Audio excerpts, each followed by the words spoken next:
It seems to me very difficult to take it seriously when you've got people in the British media like Boris Johnson chomping at the bit and saying that Israel is absolutely right to darken the skies of Tehran, to then hear that Britain is among a group of people, a group of nations that is happy to hold talks and to negotiate between Israel and Tel Aviv. The skies over Tel Aviv and Tehran have darkened not only with drones and missiles but with the deepening shadows of mistrust and violence. And against this backdrop, Germany, France, and the United Kingdom have issued a remarkable joint offer, immediate talks with Iran on its nuclear program. Is this a return to diplomacy or simply a desperate attempt to delay the inevitable?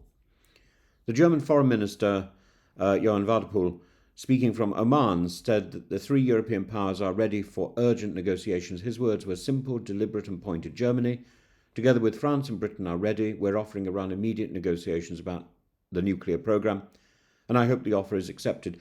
This overture comes from a place of naivety as well as necessity, I believe, since the Trump administration's unilateral withdrawal from the 2015 Joint Comprehensive Plan of Action, the JCPOA, Iran has advanced its nuclear activities, enriched uranium well beyond permitted levels, and meanwhile its regional entanglements from Hezbollah to Lebanon to Houthi have intensified. Now, as Iran and Israel exchange deadly fire, Europe attempts to intervene not with warships but with words. Well, it should have happened long ago.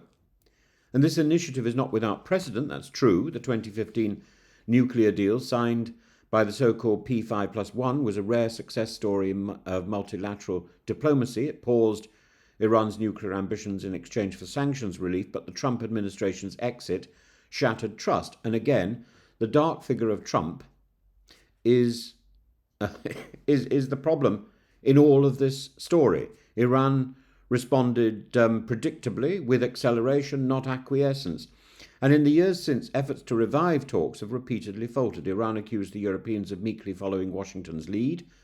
The Europeans, for their part, watched as Iran enriched uranium to near weapons grade levels while denying access to UN inspectors. And yet, despite the hostilities now engulfing the region, Wadephul insists the dialogue remains possible, that Iran must be prevented from posing a danger not only to Israel but also to Europe. The initiative lands in the middle of catastrophe. At least 21 Israelis have now died from Iranian missile strikes. Israel has retaliated with air raids on Iranian military and nuclear-linked targets. More than 200 Iranians, including scientists and IRGC officers, are reported dead. Tehran, in return, has promised more. Within this inferno, Macron called Iranian President Mahsoud Pezeshkian and urged him to return to the negotiating table.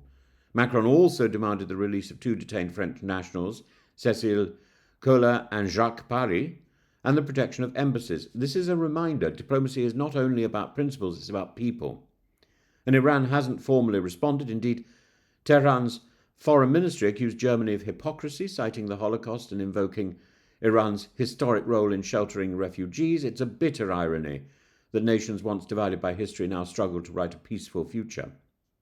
Meanwhile, in Gaza, Wadephul condemned Hamas's October the 23rd atrocities, but also criticised Israel's blockade, urging full humanitarian access. As he put it, the hunger, the dying, the suffering of the people in Gaza must come to an end. He's right, but the region is not listening. Can this European offer succeed? Well, realistically, not immediately. Iran is unlikely to engage with its cities under attack. Israel, for its part, doesn't trust negotiations that allow Iran to bide time. And the United States, despite Donald Trump's posturing, shows no coherent strategy beyond threats.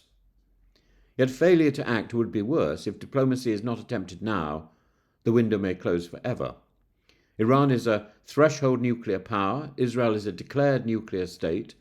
Both are engaged in direct combat. Miscalculation is no longer a theoretical risk, it's a lived one.